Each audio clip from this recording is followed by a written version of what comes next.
الرحمن الرحیم السلام علیکم ورحمۃ اللہ وبرکاتہ۔ تمام معزز دوستوں کو انفارمیشن پوائنٹ کے پلیٹ فارم پر ایک دفعہ پھر خوش آمدید کہتے ہیں۔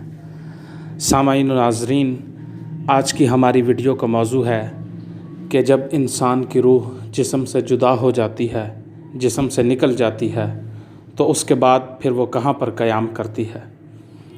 امام ابن القیم الجوزیہ نے روح کے موضوع پر ایک کتاب لکھی ہے جس کا نام ہے کتاب الروح۔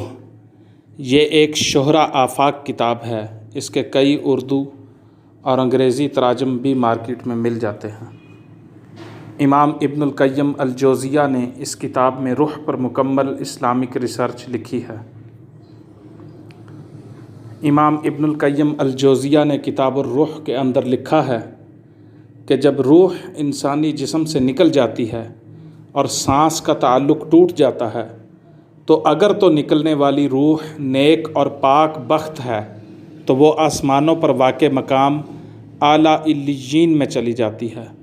یہ اس کی آخری آرام گاہ ہوتی ہے، جب اور جہاں چاہے وہ آ جا بھی سکتی ہے۔